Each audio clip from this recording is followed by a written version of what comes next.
자, 오늘은 두 번째, 고려시대 두 번째 이야기입니다. 수성군주 이야기입니다. 여러분, 수성이란 말 좀 들어보셨나요? 창업이 있으면 수성이 있다. 지킨다 이겁니다. 지킨다. 전번 시간에 창업 얘기를 했습니다. 태조왕건의 창업이 중요하다. 창업군주에게는 뭔가 특별한 능력이 있다. 비전 능력이 있다. 제가 그 얘기를 했는데 창업도 중요하지만 창업하고 난 다음에는 이걸 지켜야 돼요. 이걸 잘 못하면은 창업하자마자 얼마 안 돼서 이게 사라집니다. 기업도 마찬가지예요. 기업이나 가게를 갖다가 창업하는 것도 어렵지만 한 다음에 얼마 안 되는 기간 동안에 잘못하면 그걸 처음 기간을 잘 보내야지 잘못하면 그냥 사라진다.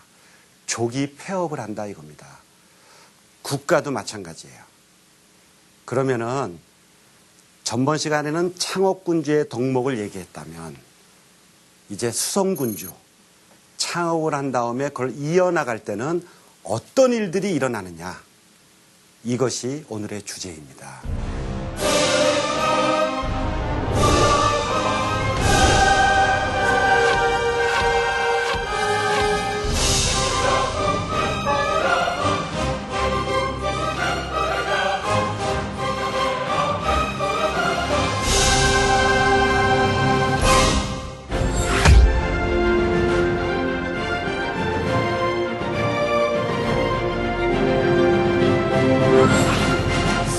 태조왕건한테는요 29명의 부인이 있었다고 전번 시간에 얘기했습니다. 거기서 34명의 자녀가 나왔는데 제1부인은 첫째 부인은 아쉽게도 자식이 없었어요.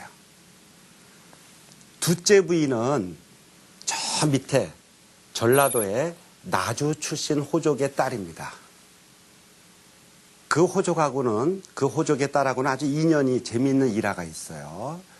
완사천이라고 그래가지고 우물이 있는데 태조왕건이 나주 땅에 갔을 때 그 우물에 가가지고 목이 말라서 이제 물 한 컵을 갖다가 먹으려고 그러는데 마침 그 둘째 부인 되는 사람이 물을 깃고 있다가 물을 떠줘가지고 인연이 됐다. 그래서 지금 나주에 가면은 완사천 그래가지고 그 부인이 장하왕후 오씨거든요.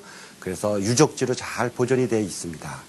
어쨌든 그분이 이제 둘째 부인인데 문제는 그 나주 호족 오씨 집안이 그렇게 이렇게 뭐 강성한 집안이 아니에요. 호족치고는 세력이 약한 집안이었습니다. 첫째 부인은 호족이 셌지만 자식이 없었고 둘째 부인은 아들이 있었는데 그래서 아들을 낳았어요. 아들을 낳았는데 집안이 호족이 좀 약했습니다. 그 다음에 두 번째, 세 번째 아들은 어떻게 되냐면 충주호족. 충주라는 건 그 당시에 가장 큰 호족이었어요. 해가지고 충주라고 하는 것이 우리 국토에 보면은 정 가운데 있습니다. 그래서 세력이 셌어요. 그래가지고 충주호족에게는 둘째 아이, 셋째 아이. 그래서 왕자가 2명이 나왔는데 태조왕건이 걱정을 해가지고 이걸 누구를 왕위로 할 것이냐. 자기도 알았어요.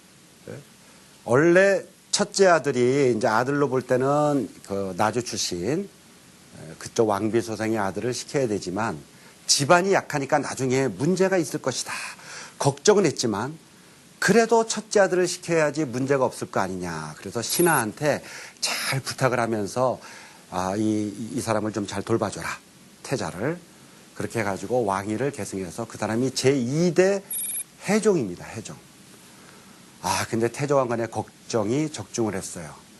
왕은 됐지만 이 둘째 아들, 셋째 아들, 이 충주 호족 이쪽 세력하고 그 아들들이 힘을 믿고서는 해종한테 막 대드는 거예요. 해가지고. 그래서 해종은 항상 신변의 위협도 느끼고 주변에 잠도 잘 못 자고 쳐들어올까봐 걱정하다가 스스로 병이 걸려가지고 시름시름 앓다가 일찍 죽어버렸습니다. 그래서 자연히 왕위는 아까 말한 충주호족, 첫째 아들한테 돌아가는데 그게 3대 정종이에요. 근데 이 정종도 마침 그 밑에 동생한테 치여가지고 우리 좀 그런 게 있잖아요. 동생이 더 뛰어나.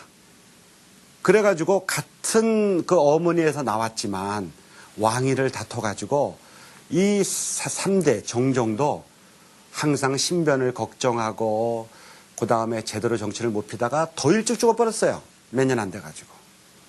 그래서 제4대 왕이 그 충주호족의 둘째 아들 광종한테 왕위가 넘어가게 됩니다. 자, 여기에서 강종 때의 수성군주의 모습, 엄청난 일들이 일어나게 되는데 오늘은 광종의 이야기입니다. 제가 호족들하고 태조왕건의 뛰어난 리더십이 뭐냐, 호족들하고 잘 지낸다, 호족들하고 같이 혼인정책을 해가지고 서로 대등하게 하면서도 인정해준다 그랬습니다만은, 여러분 그 창업할 때는, 나라를 세울 때는 모든 사람을 다 받아들이는 거야. 포용하는 겁니다. 포용하는 게 굉장히 중요한 덕목이에요. 미래에 대한 비전을 갖고서는 모든 사람을 다 받아들이지만, 나라를 세우고 난 다음에는 그 다음에도 새로이 나라를 세워가지고 왕이 됐는데 신하하고 맞먹는다? 이건 안 되는 거죠. 나라를 세울 때는 여러 가지 주특기가 있는 사람들을 다 받아들이고 필요한 사람 다 받아들여가지고 왕조를 세우지만, 나라를 세우고 난 다음에는 신하들은 뭐가 돼야 되냐면 예스맨을 원하는 겁니다. 왕은 이렇게 해라 그러면은 예스, 이게 지켜져야 되는 거예요. 그런데 태조왕건이 나라를 세우는 데는 공헌을 했지만, 그러다 보니까 너무 호족하고 연합정권을 하고 호족하고 잘 지내다 보니까 호족들이 말을 안 들어요. 나도 공을 세웠다, 나도 태조왕건하고 잘 지냈고 뭐 술도 마셨고, 나도 내 딸하고 같이 결혼도 시켰고 내가 장인어른이다. 이러니까 왕권이 안 서요. 왕권이. 그거를 2대 해종, 3대 정종은 잘 못하다가 광종 때 와가지고 준비 기간을 거치면서 칼을 빼드는 겁니다. 그래서 어느 나라나 창업을 하고 난 다음에는 조금 지나면, 몇십 년 지나면은 어떤 사람이 나타나가지고 그 군주가, 참 이런 말은 뭐한데, 피해 숙청을 하는 거예요.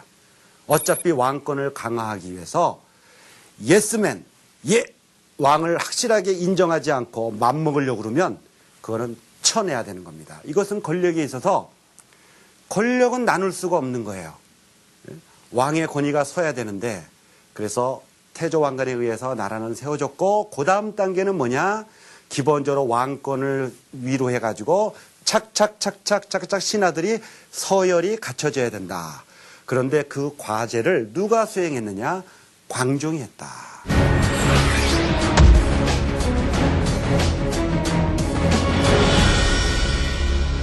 자, 광종은요, 첫 번째로 노비안건법이라는 걸 했습니다. 여러분 그 노비안건법, 노비는 알 것이고 안이라는 건 뭐냐면 살핀다. 노비를 잘 살피는 거예요. 검사한다 이겁니다. 노비를 잘 살펴서 검사하는 제도를 만들었어요. 이게 뭐냐? 그 당시 호족들이 불법으로 많이 노비를 자기 마음대로 하고, 양민도요, 농민들도 권력을 이용해 가지고 자기한테 노비로 소속을 시켰어요. 그래서 그 당시 호족들은 뭐 공신이니까, 태조왕건하고 같이 많이 지냈으니까 뭐 음으로 양으로 굉장히 노비를 많이 소유했습니다. 그래서 강종이 이 정책을 핀 거예요. 자, 우리 억울한 사람을 보살펴 주겠다라는 명목하에서 검사를 하는 거야. 너 처음서부터 노비였냐? 조사해봐. 원래 농민이었잖아. 해방. 이런 식으로 하나하나 검사해가지고 기본적으로 노비를 해방시킨 겁니다. 그것의 목적은 뭐냐면, 억울한 사람을 갖다가 돌려주는 것뿐만이 아니라 그만큼 호족의 세력을 갖다가 약화시키는 거죠. 이게 해가지고 첫 번째 정책을 쳤고, 두 번째는 대표적으로 새로운 인재를 필요하겠다. 그래서 과거제도를 한 겁니다. 원래 관리가 누가 했냐면, 그 당시는 뭐냐면 호족의 자식들은 자연히 관리였어요. 자기가 국가에 공을 세웠고 하니까 호족의 자식들은 자연히 다 높은 벼슬 하고 자연히 이제 그 벼슬을 했어요. 그것을 광종은 중국에서 온 이제 쌍기라는 사람이 있는데 그분의 건의를 받아들여 가지고 과거제도를 전격적으로 시행했습니다. 이제 시험을 봐서 능력이 있는 사람을 갖다가 관리로 임명하겠다.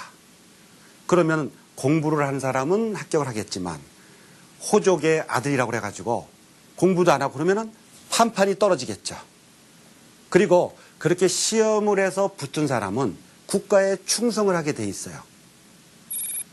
이게 두 번째로 인재를 선발하는 데 있어서 왕권을 강화하기 위한 두 번째 조치입니다. 신하들이 이 호족들이나 호족들의 이 세력들이 그걸 그대로 따랐겠습니까? 막 반대했죠. 노비 안건번 할 때도요. 사례에 보면은 무슨 소리냐. 나는 태조왕건 이 광종의 아버지가 태조왕건입니다. 당신의 아버지하고 전쟁터를 누볐고 나는 태조왕건하고 혼인정책으로 맺어져서 난 장인이고 무슨 소리냐. 예? 거세게 반발도 하고 했지만 강종은 밀어붙였어요. 예? 그래도 거부하면은 죽였습니다. 해가지고. 과거제도도 마찬가지예요. 자연히 자기가 관리하던 걸 갖다가 다 박탈. 예? 예전에는요. 관리를 하지 않으면 국가의 관리를 하지 않으면 할 게 없어요. 일반 농민처럼 천민처럼 농사 지어야 돼요. 그래서 국가의 관리가 돼야 되는데 시험을 통해서 관리가 안 되면 할 게 없잖아요. 아무리 호족의 아들이라도 할 게 없는 겁니다. 이게 가만히 있겠어요? 자식의 장래를 생각해서 막 따지겠죠. 예? 내 공신이고 내 아들인데 안 된다 무조건. 반발을 갖다 무마하고 또 역시 말을 안 들으면은 계속해서 죽이기까지 피해 숙청이 이루어진 겁니다. 사료에 보면요. 어떻게 돼 있냐면 공신들 중에 그 당시 관리들 옛날부터 호족부터 내려와가지고 공을 세운 공신들 중에 다 죽고 40명만 남았다고 되어 있어요. 아마 수백 명이 죽었을 겁니다. 심지어는 왕비가 있는데 광종의 왕비도요. 호족의 딸입니다. 그러니까 왕비도 막 간언을 해요. 어? 아 이건 너무 심합니다. 공신들도 생각해 줘야 될 거 아닙니까? 더군다나 자기의 집안 자기 본래 집안도 호족이니까 그것도 또 뭐 얘기하고 그러면은 강종은 이런 지하에 무슨 소리냐. 심지어는 자꾸 얘기하니까 왕비까지도 내치려고 그래요. 분위기가 아주 험악해집니다. 강종은 그런 과단성 있게 밀고 나가면서 노비 안건법과 과거제도를 시행하고요. 이것은요. 기존의 호족 세력이 독점했던 지배층의 모습을 갖다가 전 백성한테 사실은 나눠주는 것이기 때문에 호족 세력은 싫어할지 모르지만 전 국민이 바라는 바고 물론 저 밑에 천민이나 그다음에 아주 계급이 낮은 사람이 이걸 갖다가 뭐 공부할 기회는 별로 없고 그런 사람까지 넓히지는 않았겠지만 기본적으로 지배층의 확산이라는 점에서 호족 세력한테는 반대했을지 모르지만 전 국민의 지지를 얻은 것이고 그렇게 해서 시험으로 뽑힌 사람은 새로운 마음으로 국가에 충성하는 그런 공무원이 된다는 점에서 과거제도는 지배층의 확산으로 중요한 것이고 그래서 모든 왕조는 과거제도를 시행하는데 고려시대에 있어가지고도 광종대에 와서 호족 세력을 갖다가 물리치고 과거제도를 갖다가 전격 시행하게 된다. 그 다음에 세 번째 정책이 공복을 제정합니다. 공복. 이게 재밌어요. 공복이라는 게 뭐냐면 국가 관리의 복장이에요. 복장. 여러분이 요즘도 TV 사극에 보면은 신하들이 아무 옷이나 입고 오지 않잖아요. 나처럼 뭐 기분 내고 나는 못 내고 오는 거 아니지 않습니까? 예? 빨간색, 파란색 해가지고 이 복장을 하고 오잖아요. 쭉 늘어서 가지고. 요게 국가의 공식 복장, 공복이라고 그래요. 공복. 예? 공식 복장이다. 그래서 광종이 공식 복장을 처음 만든 거예요. 4가지를 만들었어요. 등급에 따라서. 예? 그래서 제일 처음이 이제 자색. 자색은 이제 빨간색에서 조금 검은색이 좀 낀 자색. 그 다음에 빨간색. 그 다음에 비치색. 비치색이라는 건 녹색에서 조금 약간 어두컴컴한 색이 있는 게 비치색이고, 그 다음에 녹색. 요 4등급을 해서 복장을 갖다가 공복을 만들었다. 여러분 생각을 해보세요. 공복이라는 게 왕권과 무슨 상관이 있겠느냐? 절대 아니에요. 무슨 얘기냐면은 노비안건법을 하고 과거제도를 한 다음에 말을 안 듣는 사람은 피해 숙청을 한 다음에 공복제동한 것은 마지막 마침표예요. 마침표. 무슨 얘기냐면 너 나한테 예스맨이 되라. 그래서 내가 만든 복장을 입고서 순서대로 서라. 그렇지 않으면 나가라. 아니면 죽어라. 이런 메시지입니다. 그러니까 자기가 관료가 되고 싶고 거기에 순응을 하면은 그 공복을 입고서 가가지고 왕 앞에서 조아려야 돼요. 복장을 입고. 이건 엄청난 선택입니다. 이것 때문에 또 반대하는 호족이 많았어요. 내가 뭐라고 그거 갖다가 이렇게 자기가 만든 옷을 입고 순서대로 서가지고 당신 앞에서 이렇게 머리를 조아리냐. 그러한 신하들은 또 가차없이 숙청을 한 겁니다.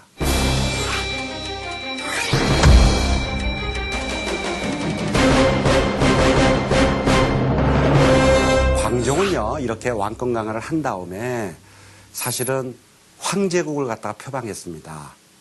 그래서 고려의 수도를 황도다, 황제의 나라다, 이렇게 황제의 수도다 이렇게 얘기했을 뿐만 아니라 광종은 또 이 연호를 사용했어요.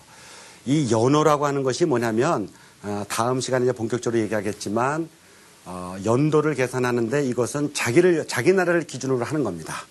그래가지고 광종은 다 이렇게 왕권 강화를 한 다음에 이 황제국을 갖다가 표방하는 아주 뛰어난 임금이었습니다. 사실 그 고려 초에 태종이라든가 정종이라든가 강종으로 이어지면서 사실 다 같은 형제예요. 그런데 왜 태조 왕건이 장자를 갖다 세웠을까? 후녀 10조에 보면요. 태조 왕건은 이렇게 얘기를 합니다. 가능하면 장자를 세우되 능력을 고려해라. 이런 약간 애매한 말들이 좀 있습니다. 장자를 우선으로 생각한다 하더라도 능력에 따라라 이렇게 해가지고 처음에는 해종을 세웠지만 한계가 있고 그 다음에 충주호족으로서 정종을 했지만은 역시 더 뛰어난 광종에 의해 가지고 기본적으로 이러한 왕권 강화가 이루어지면서 그 호족 세력을 정리하고 사실은 황제국을 쳐듭니다. 이 황제국 고려의 모습은 우리가 다음 시간에 본격적으로 볼 것입니다만은 고려시대의 위상을 갖다가 드높이는 것이다. 이러한 과정들을 다 이루어지게 하기 위해서는 기본적으로 이 포용력에 이루어진 호족과의 관계를 정리해야 됐다. 이것이 강종의 업적이 되겠습니다.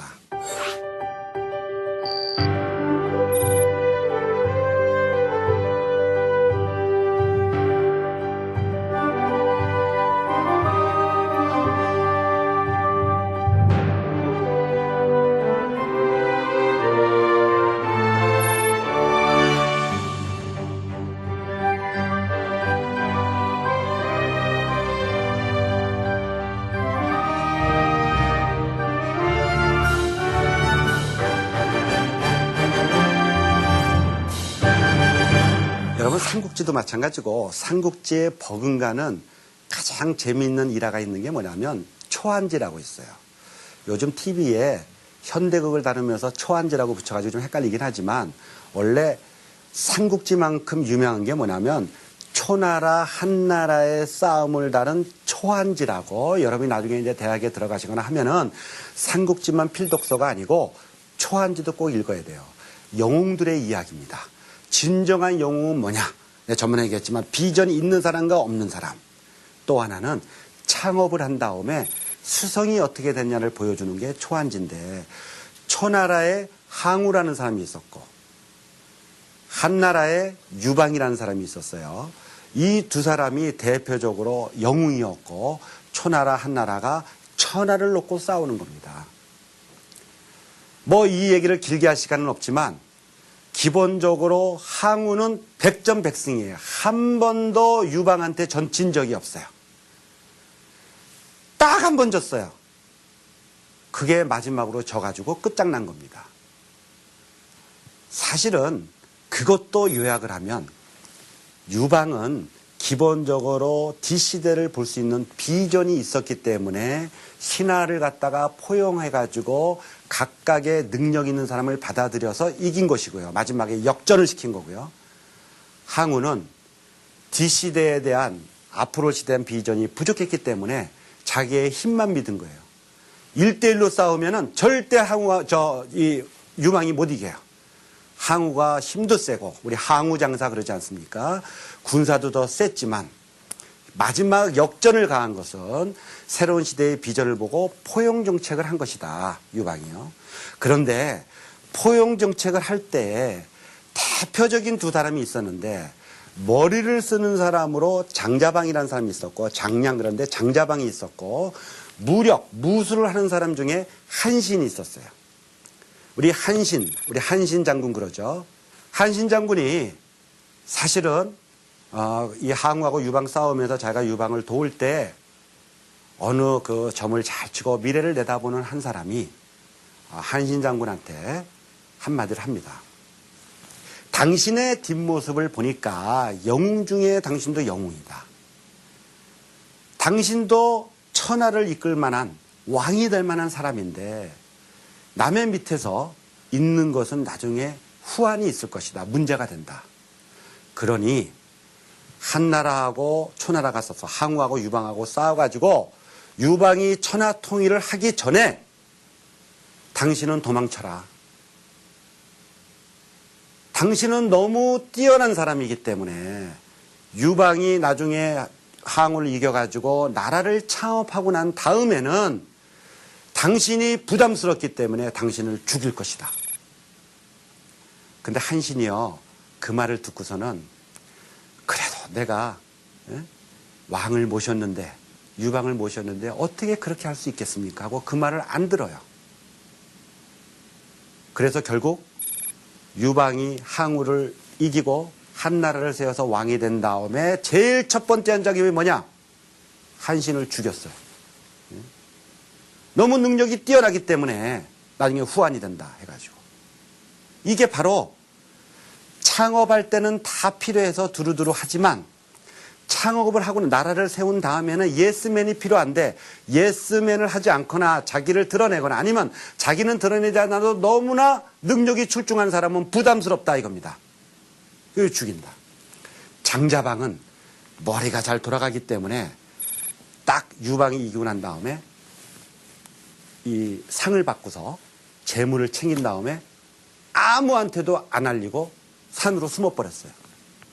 아무도 모르는 곳으로. 그 사람은 안 것이죠. 후환이 두렵고 분명히 나를 가만 안 둘 것이다.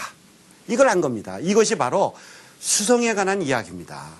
그래서 태조 왕건이 나라를 창업했지만 그 이후로 수성하는 과정에서는 어쩔 수 없이 권력은 나눌 수 없고 나라를 세운다면은 예스맨이 필요해서 왕권이 세워져야 되기 때문에 그래서 피해 숙청이 일어나는데 공신들 중에서도 그것을 못 읽으면 그렇게 된다.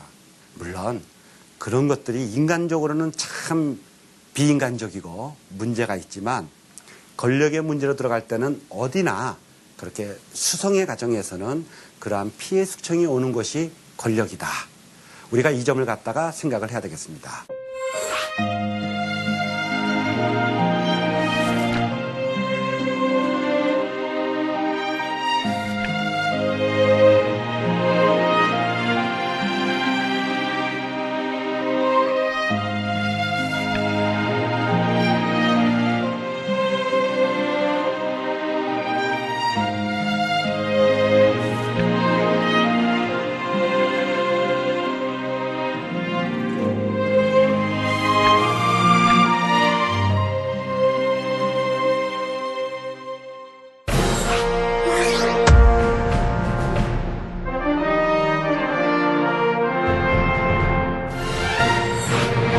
광종이 수성의 과정을 제대로 했다. 그 다음에 어떤 변화가 일어났을까요? 우리가 그 점을 봐야 되는데 재밌는 변화 하나는 이 왕이 계승하는 사람을 왕이 있으면 왕위의 후계자를요 태자라고 그랬어요. 태자. 조선시대 때는 세자라고 그랬지만 고려시대는 태자. 그러면 이게 다 왕위 계승권자예요. 근데 고려시대는 이 태조왕건 시절에는요 부인이 29명이라고 그랬잖아요. 그래가지고 남자만 해더라도 한 30명 돼요. 이 아들만 해도 왕자들이 한 30명 되는데 이 왕자들이요, 이름을 어떻게 정하냐면 이름이 전부 다 태자야. 자기도 태자야. 예? 태자. 그게 무슨 뜻이에요? 예? 태조 왕건 시절에는 호족 연합 조건으로 해서 혼인 정책을 했기 때문에 각각의 호족들이 어떻게 생각하냐면, 우리 딸이 낳은, 예? 태조하고 태조 왕건하고 혼인해가지고 이제 자식을 낳았으니까, 우리 아들도 왕이 될 수 있어. 그래가지고 원래는 왕위 계승권자 태자라는 말도 한 명만 있어야 되는데, 고려 초에는 태조 왕건의 아들들 전부 태자예요. 태자. 예? 그러한 상황에 있다가 광종이 수성의 과정에서 노비안건법, 가거제도, 공복제정을 한 다음에 딱 친 다음에 태자제도도 바꿔요. 이제 자기의 아들, 나중에 이제 경종이 됩니다. 경종만 태자다. 나머지는 다 태자라고 하지 못해. 해가지고. 그렇게 해서 기본적으로 질서를 갖다가 쫙 잡아놓는다. 두 번째는요, 사실은 이게 잘 안 알려진 거지만 엄청난 정책을 하는데, 두 번째는 뭐냐면은 왕족은 벼슬을 하지 못한다. 요즘은 이제 한자를 잘 안 하니까 그렇지만 한자 하나만 하겠습니다. 그걸 뭐라 그러냐면 종친불사 그래. 종친불사. 종친이라고 하는 것은 뭐냐면, 종친은 왕족을 종친이라고 그래요. 종친. 왕족을 종친. 불사는 뭐냐? 부정이에요. 부정. 아니다. 못한다. 사는 뭐냐? 벼슬이에요. 벼슬. 그러니까 종친은 불사, 벼슬하지 못한다. 왕족은 벼슬을 하지 못한다. 이게 종친불사입니다. 아까도 얘기했지만 이 정근대 시대에는 국가의 공무원으로서 벼슬하지 않으면 할 게 없어요. 농사를 지어야 되는데 그것은 평민이나 노비만 하는 거예요. 이게 엄청난 겁니다. 그래서 누구나 다 벼슬을 해야 되는데, 광종은 왕권을 강화한 다음에 태자는 딱 한 명이다. 나머지는 다 태자라고 하지 마라 해놓고, 그래서 왕권 강화를 하고, 또 하나는 종친은 벼슬하지 못한다. 왕족은 벼슬하지 못한다고 딱 얘기한 거예요. 그게 무슨 의미냐? 여러분 저 신라말, 통일신라말에 막 혼란한 시대 통일신라를 생각해 보세요. 신라가 왜 망했냐면은 골품제라고 그래가지고, 골품제에서는요, 성골, 진골, 육두품, 오두품 뭐 이런 등급이 있는데, 제일 높은, 나중에 성골은 없어졌지만 진골은 뭐냐면 왕족이에요. 왕족. 왕족 중에서 더 완전 핵심 왕족이 성골이고, 그 다음에 왕족이 진골이고, 왕족이 아니면요 육두품밖에 안 돼. 아무리 높아도. 그래서 그 등급에 따라서 벼슬할 수 있는 이 한도가 있어요. 아무리 자기가 뛰어나도 왕족이 아니면 진골이 안 되고, 진골이 안 되면은 기관장이 안 돼요. 이 장이 안 됩니다. 장. 어느 기관에 책임자가 안 돼요. 높은 벼슬에 못 올라가게 해놨어요. 그것이 신라말의 불만의 원인입니다. 신라말에 제일 뛰어났던 인물이 최치원이라고 하는 인물인데, 이분은 공부도 잘해가지고 당나라에 가가지고 과거 시험에 급제를 했고, 장원급제했고, 그 다음에 중국에서 많은 당나라에서 문제가 났을 때 글도 잘 써가지고 그 글로 인해 가지고 난리도 평정을 했고, 그래서 당나라에서 아주 이름이 아주 요즘으로 치면 미국 유학을 일찍이 가가지고 미국에서 이름이 막 자자하게 난 사람이에요. 그리고 벼슬도 했어요. 당나라 벼슬도 했어요. 미국에서 좀 벼슬한 거나 마찬가지예요. 그런 사람이 신라에 와가지고 내가 이제 국가를 위해서 일해보겠다 했더니, 당신은 왕족이 아니니 육두품이야. 왕족이 아니기 때문에 기관장을 못한다. 잘해야 한 기관에 차관밖에 못해. 뜻을 펴려면요, 장이 돼야 돼요. 어느 기관에 책임자가 돼야 자기가 뜻을 펼 거 아닙니까? 또 많은 사람들이 모여서 고위관리가 모인 데서도 자기의 뜻을 펴고 정책을 펴야지 나라를 바꾸는데, 이거는 왕족이 아니라고 그래가지고 참여를 못하니까, 그래서 최치원마저도 간두자. 뜻을 못 필 바에는 내가 이 정도 벼슬해서 뭐하냐. 그래서 다 내던지고서는 이제 산하를 갖다가 돌거든요. 이게 바로 왕족만이 최고 권력을 차지했던 것이 신라시대였다면 그것이 이어져 내려오면서 기본적으로 고려시대 와가지고 광종은 거꾸로 해요. 예? 왕족이 모든 걸 차지하는 것이 문제다. 그럴 필요 없다. 그래서 거꾸로 종친불사. 왕족은 정치에 관여하지 마라. 나중에 그것도 반란을 일으킨단 말이에요. 전번 시간에 얘기했지만 신라하대에 150년 동안에 20왕이 교체됐다. 왕족들이 힘을 길러가지고 자기가 국방장관 하는 거예요. 국방장관 하면서 힘을 길러가지고 그 힘으로 또 다른 왕을 치니까 문제가 되니까 이런 것이 옛시대의 문제다. 그래서 왕권을 강화한 다음에 광종은 종친불사, 왕족은 정치에 관여하지 마라. 이렇게 해가지고 두 가지를 갖다가 기본적으로 태자를 마음대로 하지 마라. 왕위 계승권자는 하나다. 그래서 질서를 지켜서 호족 문제를 싹 해결하고, 물론 그 속에서는 참 이 죽고 억울한 호족도 있겠지만 왕권을 강화하기 위해서 그런 정책을 피고, 그 다음에 종친들, 왕족들은 정치를 관여를 안 시키고, 과거 시험을 통해서 올라온 사람들 중심으로 해서 올라가게 만들어가지고 왕권 강화를 한 것이죠.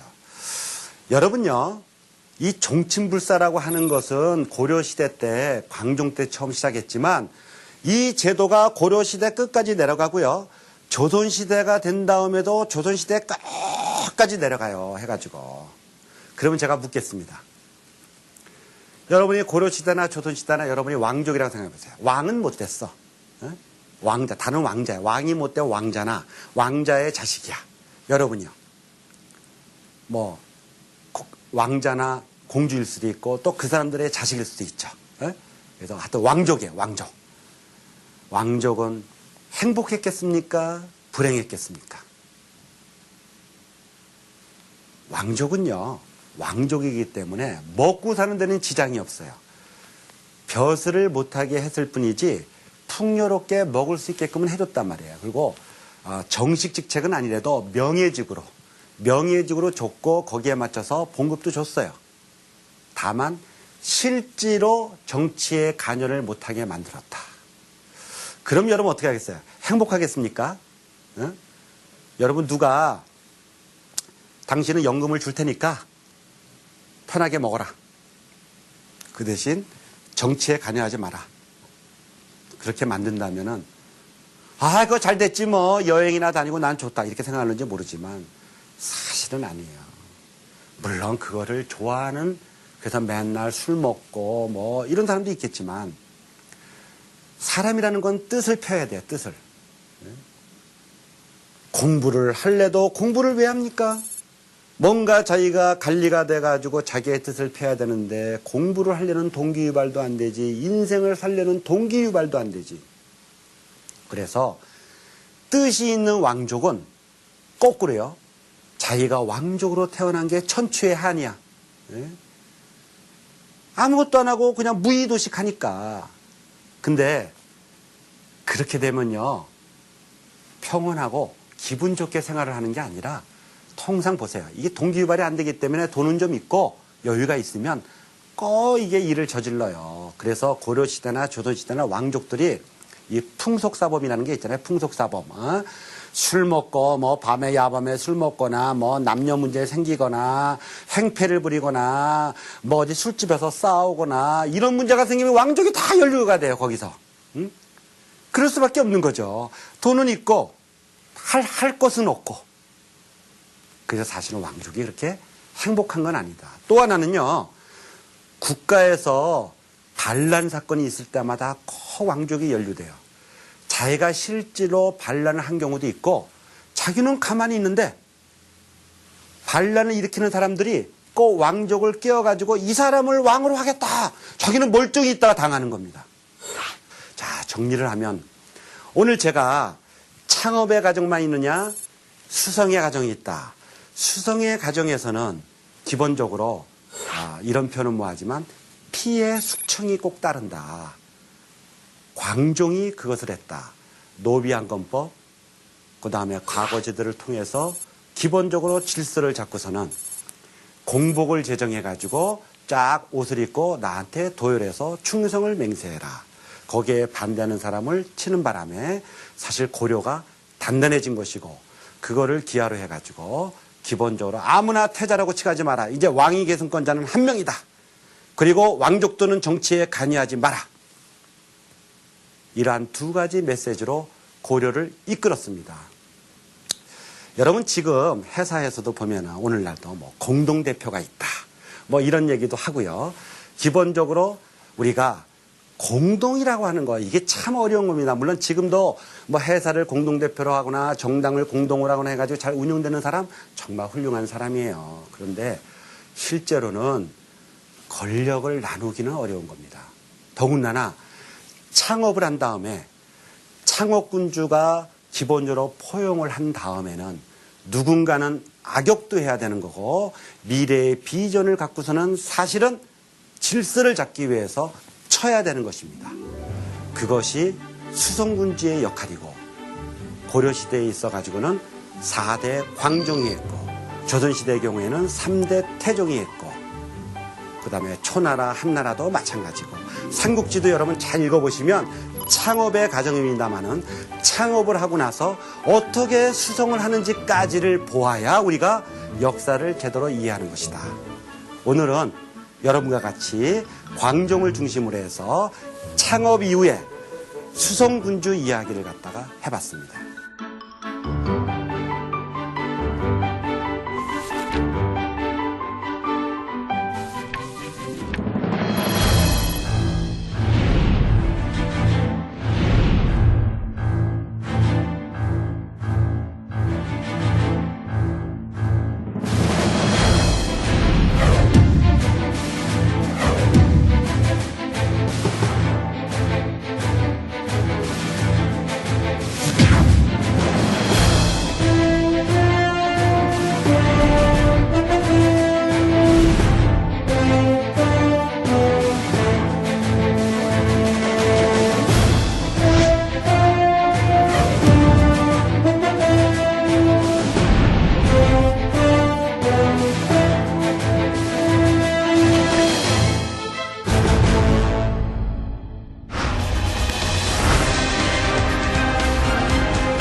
스물아홉 명의 부인이 있었다고 저번 시간에 얘기했습니다. 거기서 34명의 자녀가 나왔는데 제1부인은 첫째 부인은 아쉽게도 자식이 없었어요. 둘째 부인은 저 밑에 전라도의 나주 출신 호족의 딸입니다. 그 호족의 딸하고는 아주 인연이 재미있는 일화가 있어요.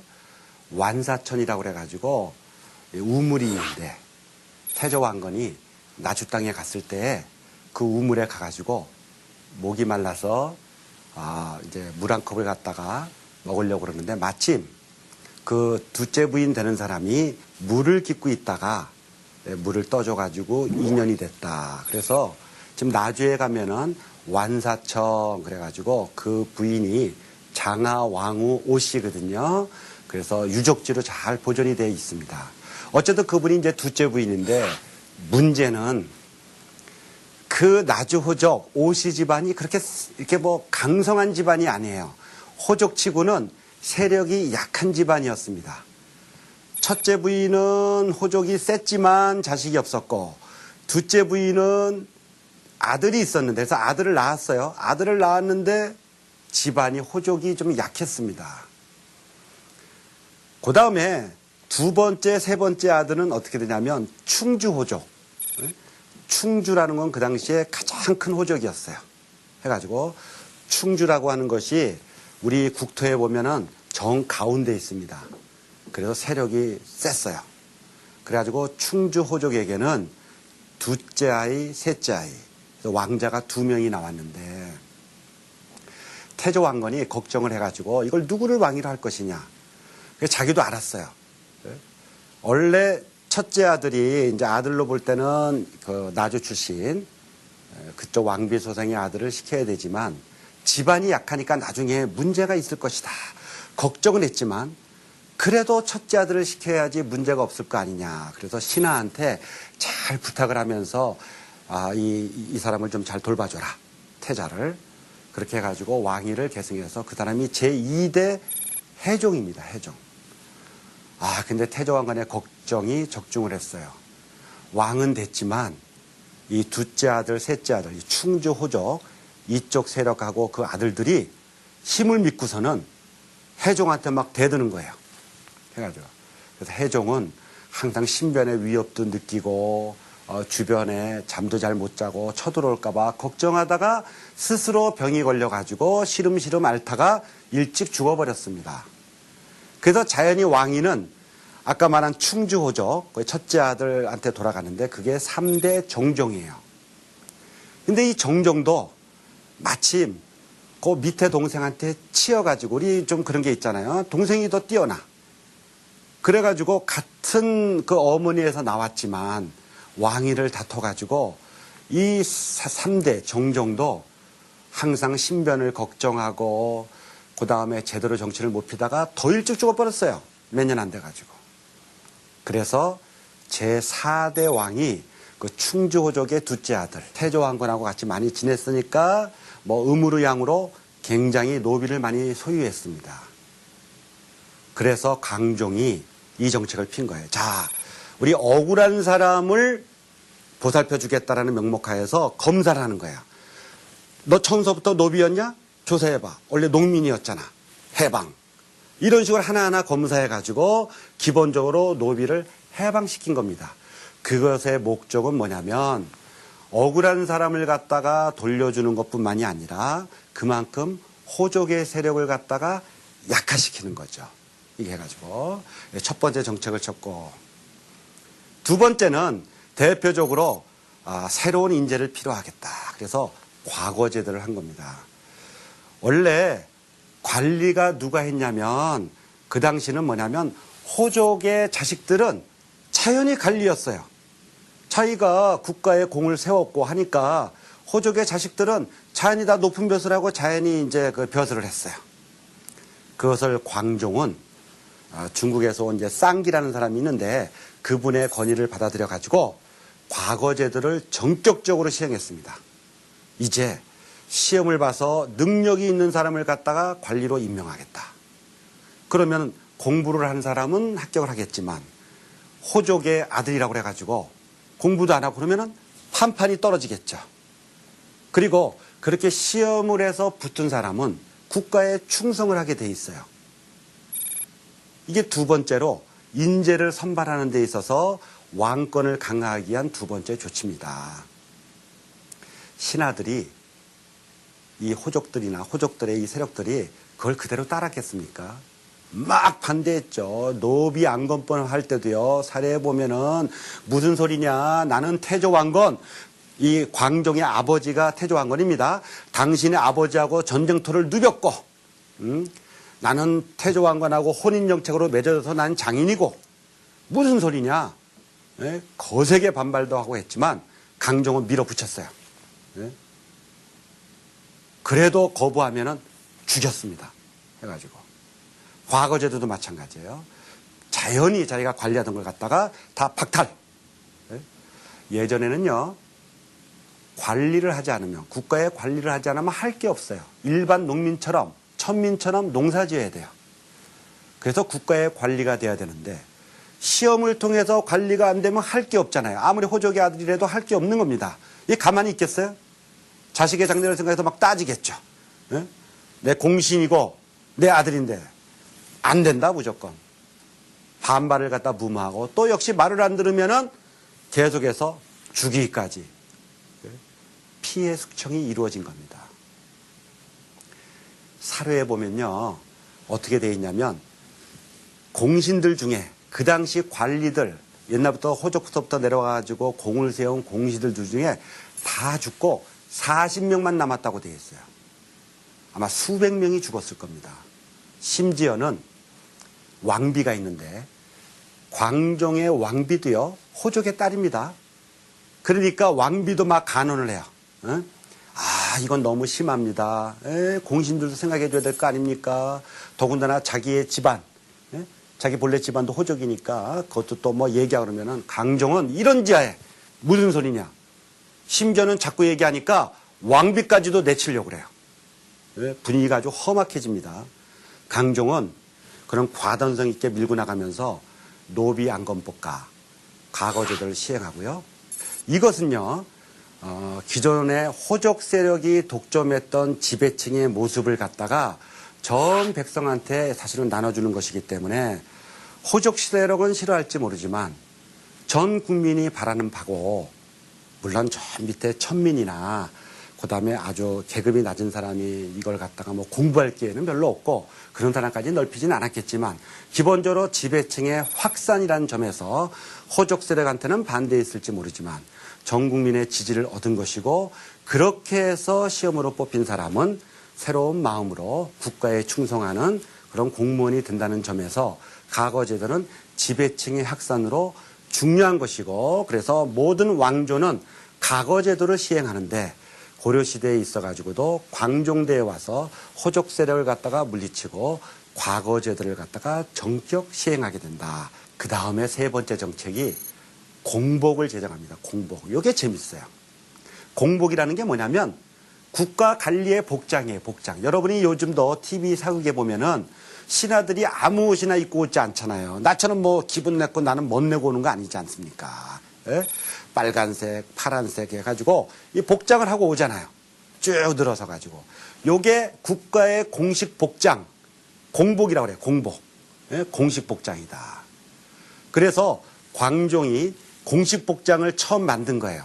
4가지를 만들었어요. 등급에 따라서. 예? 그래서 제일 처음이 이제 자색. 자색은 이제 빨간색에서 조금 검은색이 좀 낀 자색. 그 다음에 빨간색. 그 다음에 비치색. 비치색이라는 건 녹색에서 조금 약간 어두컴컴한 색이 있는 게 비치색이고, 그 다음에 녹색. 요 4등급을 해서 복장을 갖다가 공복을 만들었다. 여러분 생각을 해보세요. 공복이라는 게 왕권과 무슨 상관이 있겠느냐? 절대 아니에요. 무슨 얘기냐면은 노비안건법을 하고 과거제도를 한 다음에 말을 안 듣는 사람은 피해 숙청을 한 다음에 공복제동한 것은 마지막 마침표예요. 마침표. 무슨 얘기냐면 너 나한테 예스맨이 되라.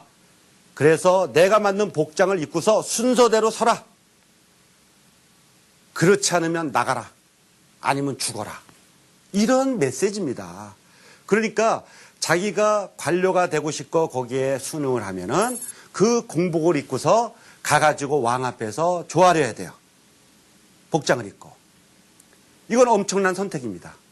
이것 때문에 또 반대하는 호족이 많았어요. 내가 뭐라고 그거 갖다가 이렇게 자기가 만든 옷을 입고 순서대로 서가지고 당신 앞에서 이렇게 머리를 조아리냐. 그러한 신하들은 또 가차없이 숙청을 한 겁니다.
자, 오늘은 두 번째, 고려시대 두 번째 이야기입니다. 수성군주 이야기입니다. 여러분, 수성이란 말 좀 들어보셨나요? 창업이 있으면 수성이 있다. 지킨다 이겁니다. 지킨다. 전번 시간에 창업 얘기를 했습니다. 태조왕건의 창업이 중요하다. 창업군주에게는 뭔가 특별한 능력이 있다. 비전 능력이 있다. 제가 그 얘기를 했는데 창업도 중요하지만 창업하고 난 다음에는 이걸 지켜야 돼요. 이걸 잘 못하면은 창업하자마자 얼마 안 돼서 이게 사라집니다. 기업도 마찬가지예요. 기업이나 가게를 갖다가 창업하는 것도 어렵지만 한 다음에 얼마 안 되는 기간 동안에 잘못하면 그걸 처음 기간을 잘 보내야지 잘못하면 그냥 사라진다. 조기 폐업을 한다 이겁니다. 국가도 마찬가지예요. 그러면은 전번 시간에는 창업군주의 덕목을 얘기했다면 이제 수성군주 창업을 한 다음에 그걸 이어나갈 때는 어떤 일들이 일어나느냐 이것이 오늘의 주제입니다.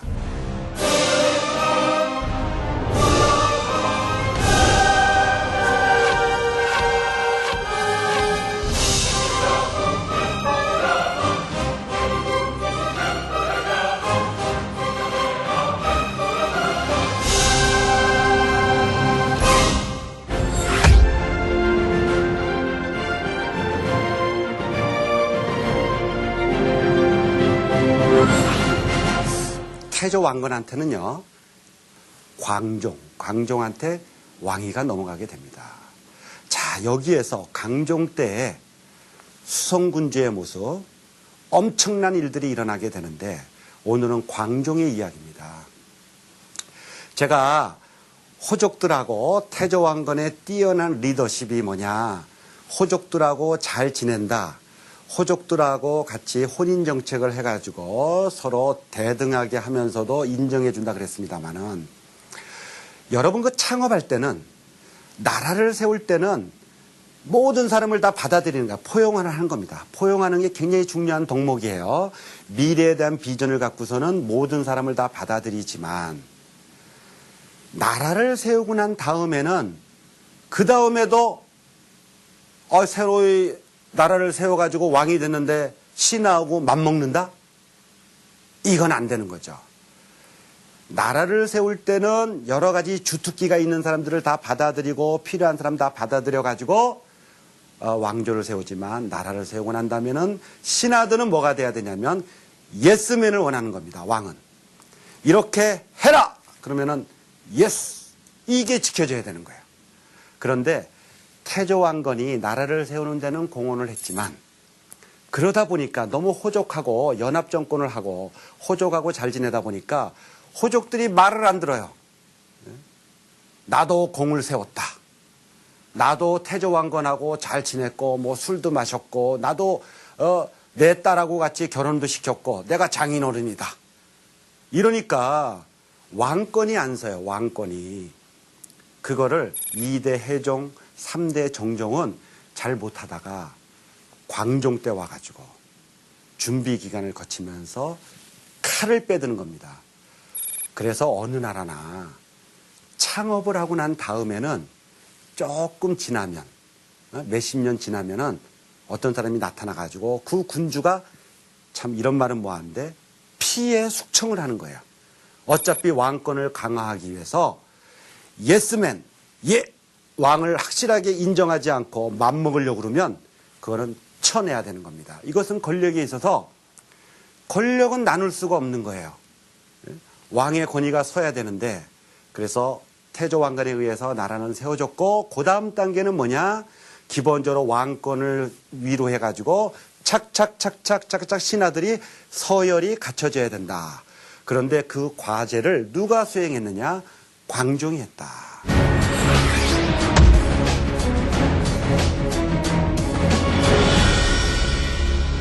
자, 광종은요, 첫 번째로 노비안건법이라는 걸 했습니다. 여러분, 그 노비안건법, 노비는 알 것이고, 안이라는 건 뭐냐면 살핀다. 노비를 잘 살피는 거예요. 검사한다 이겁니다. 노비를 잘 살펴서 검사하는 제도를 만들었어요. 이게 뭐냐? 그 당시 호족들이 불법으로 많이 노비를 자기 마음대로 하고 양민도요, 농민들도 권력을 이용해 가지고 자기한테 노비로 소속을 시켰어요. 그래서 그 당시 호족들은 뭐 공신이니까